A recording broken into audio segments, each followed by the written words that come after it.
రామ్ టాక్కి తిరిగి స్వాగతం. నిన్న పార్లమెంటు ప్రాంగణంలో జరిగినటువంటి స్కిట్ పేరుతో జరిగినటువంటి నిరసన అసలు ఏ స్థాయికి విలువలు పడిపోయాయో అర్థమవుతుంది. ఒక కోతుల్ని పట్టుకొచ్చి అక్కడ టాయ్స్ కోతి బొమ్మల్ని పట్టుకొచ్చి 56 అడుగుల అంగుళాల చోటి బందర్, చోటానో చోటీనో హిందీ నాకు సరిగ్గా రాదు, చోటా బందర్ అంటే చిన్న కోతి, 56 అంగుళాల చిన్న కోతి అని నినాదాలు. ఎవరండి 56 అంగుళాలు అనేది అందరికి తెలుసు కదా, ఎవరిని గురించి వీళ్ళు అవహేళన చేస్తున్నారనేది. అంటే మోడీ కోతి, ఇది వాళ్ళ స్లోగన్స్. దానికి పవన్ ఖేడా అంతటి బిలో స్టాండర్డ్ పర్సన్ నేను చూడలా. అస్సాంలో హిమంత బిశ్వ శర్మ భార్య, ఆవిడ అసలు విదేశస్తురాలని, విదేశీ ఫారిన్ సిటిజన్ అని చెప్పి ఒక ఫేక్ డాక్యుమెంట్స్ క్రియేట్ చేసి ఎన్నికల ముందు ప్రచారం చేశాడు. అరెస్ట్ చేయడానికి పోలీసులు వస్తే తప్పించుకున్నాడు, బెయిల్ తెచ్చుకున్నాడు. ఆ స్టాండర్డ్ ఉన్నటువంటి వ్యక్తికి ఎంపీ పోస్ట్ ఇచ్చాడు రాహుల్ గాంధీ. అది రాహుల్ గాంధీ కూడా అదే స్టాండర్డ్ కాబట్టి సరిపోయింది వాళ్ళిద్దరికి. నాకు అర్థం కాలేదు, అంత దారుణంగా చేస్తూ ఉంటే పక్కన సుప్రియా సూలే, నాకు గౌరవం ఉంది ఆవిడ మీద. ఆవిడ అసలు అటువంటి వాళ్ళందరూ వారించాలా, అక్కడ కూర్చొని ఆనందించాలా? అసలు ఏం ప్రతిపక్షాలు ఇవి? రాహుల్ గాంధీకి చెప్పలేరు, కాంగ్రెస్కి చెప్పలేరు, వీళ్ళ స్వార్థం. రేపు ఉత్తరప్రదేశ్ ఎన్నికలు ఉన్నాయి కాబట్టి సమాజ్వాదీ పార్టీకి అవసరం. సరే, మమతా బెనర్జీని గురించి చెప్పాల్సిన పని లేదు. శరద్ పవార్ పార్టీ కూడా మరి వెళ్ళి మోడీని కలుస్తూ ఉంటుంది ఈవిడ. కానీ ఇంత దారుణంగా వాళ్ళు చేస్తూ ఉంటే కనీసం ఇది పద్ధతి కాదు, ఇంతగా అగౌరవపరచకూడదని చెప్పాలి కదా. వాళ్ళు కొత్త ఏం కాదు ఇది వీళ్ళకి. ఒకనాడు మీకు గుర్తుంది కదా, సోనియా గాంధీ మోడీని మౌత్ కా సౌదాగర్ అని చెప్పి మాట్లాడింది. మణిశంకర్ అయ్యర్ ఛాయ్ వాలా, నీచ్, ఇటువంటి పదాలు వాడాడు. ఆయనకు అర్హత లేదు మోడీకి, ఛాయ్ వాలా మోడీ ప్రధానమంత్రి అవ్వటం ఏంటని. ఇవాళ వీళ్ళు చోటా బందర్ అని చెప్పి మాట్లాడుతున్నారు, చిన్న కోతి అని చెప్పి మోడీని మాట్లాడుతున్నారు. అసలు ఎక్కడికి వెళ్తున్నాం మనం? ఏ స్థాయికి దిగజారిపోతున్నాం మనం? అసలు కాంగ్రెస్ పార్టీ ఇదే కాంగ్రెస్ పార్టీనా? ఒకనాడు మనం ఊహించుకున్నటువంటి స్వాతంత్రం తెచ్చిందన్న దానికి వారసత్వంగా వాళ్ళు చెప్పుకుంటున్నారు. నేను ఒప్పుకోను, ఆ కాంగ్రెస్ ఎప్పుడో చనిపోయింది.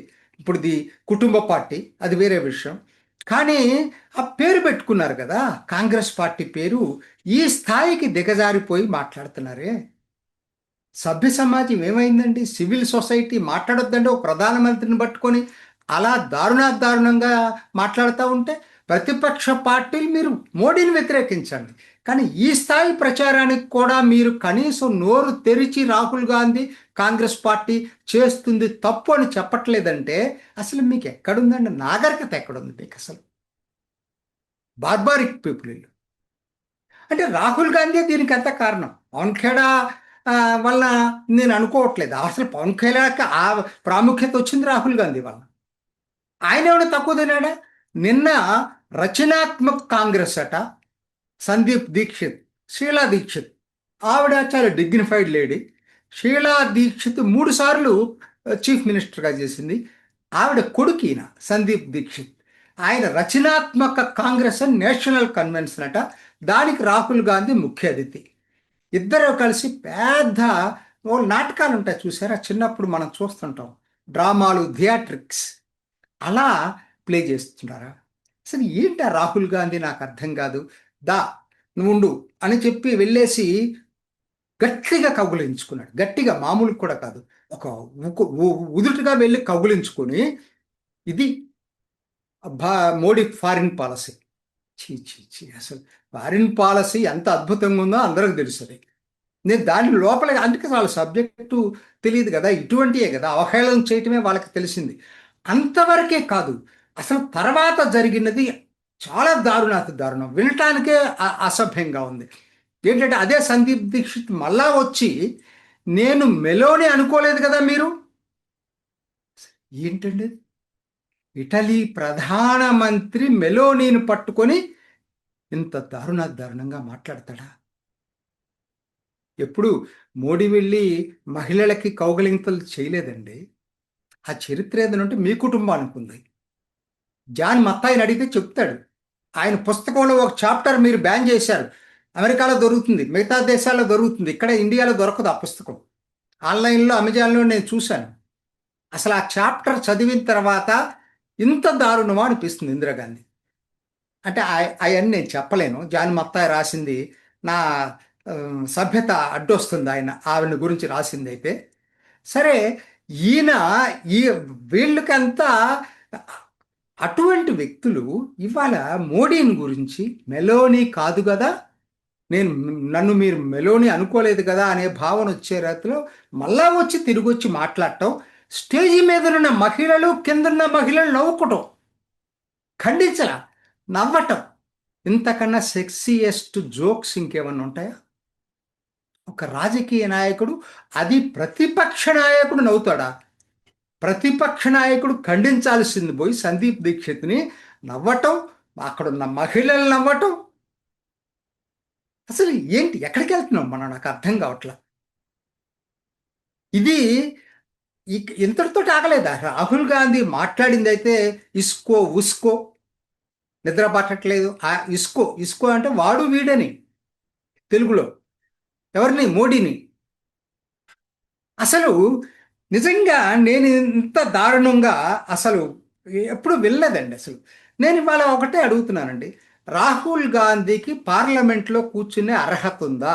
ఇటువంటి క్వాలిఫికేషన్స్ ఉన్న వ్యక్తి సెక్సియస్ట్ కామెంట్లు, అది మన దేశం కాదండి, ఇతర దేశ ప్రధానమంత్రి. ప్రపంచం ఏమనుకుంటుందండి మనల్ని? ఇంత అనాగరిక ప్రజలు భారతీయులు అని చెప్పి ప్రూవ్ చేయాలనే? అంటే కాంగ్రెస్ టైంలో అట్లానే బిహేవ్ చేసేవాళ్ళు. అసలు ఎల్ఓపి సంగతి వదిలిపెట్టండి, ప్రతిపక్ష నాయకుడుగా నేను ఇంతకుముందే చెప్పాను, ఒక్క స్పీచ్ కూడా ఆయన ఇచ్చినటువంటిది లేదు, మంచి స్పీచ్. కనీసం పార్లమెంట్ సభ్యుడిగా కూడా పనికిరాడండి. ఎందుకంటే హైజాక్ చేశాడు పార్లమెంట్ని, అసలు సెషన్ అనేది జరగకుండా చేశాడు. ఆందోళన వీళ్ళది కాదు, విద్యార్థుల ఆందోళనని హైజాక్ చేసుకొని పార్లమెంట్ని హైజాక్ చేశాడు. తర్వాత ఇప్పుడు అసలు సభ్య సమాజం తలదించుకునే పద్ధతిలో ఇతర దేశ మహిళా ప్రధానమంత్రిని ఈ స్థాయిలో వ్యాఖ్యలు చేయించుకొని నవ్వుకోవటం, కాంగ్రెస్ పార్టీ పార్లమెంటు ప్రాంగణంలో మోడీని చిన్న కోతి అని మాట్లాడటం, అసలు అసలు ఎక్కడికి వెళ్తున్నాం మనం? నాకైతే అర్థం కావట్లేదండి. పబ్లిక్ స్టేజీ మీద పిఎంని ఇంత దారుణంగా తిడతంటే ప్రతిపక్ష పార్టీలు ఏం చేస్తున్నాయి? ఒక్కరన్నా ప్రశ్నించారా? నా దృష్టిలో రాజీనామా చేయాల్సింది అమిత్ షా కాదు, రాజీనామా చేయాల్సింది రాహుల్ గాంధీ. ఆయనకి పార్లమెంట్లో కూర్చున్నే కొనసాగే అర్హత లేదుగాక లేదు. జై హింద్. ఇది ఈనాటి రామ్ టాక్. ఇంకొక ఎపిసోడ్లో మళ్ళీ కలుసుకుందాం. నమస్తే. చూసారు కదండి, మరి ఈ వీడియో కనుక మీకు నచ్చినట్లయితే ఒక లైక్ కొట్టేసి మీ అభిప్రాయాన్ని కూడా కామెంట్ బాక్స్లో తెలియజేస్తూ ఇలాంటి ఇంట్రెస్టింగ్ అప్డేట్స్ కోసం మా ఛానల్ని సబ్స్క్రైబ్ చేసుకోండి.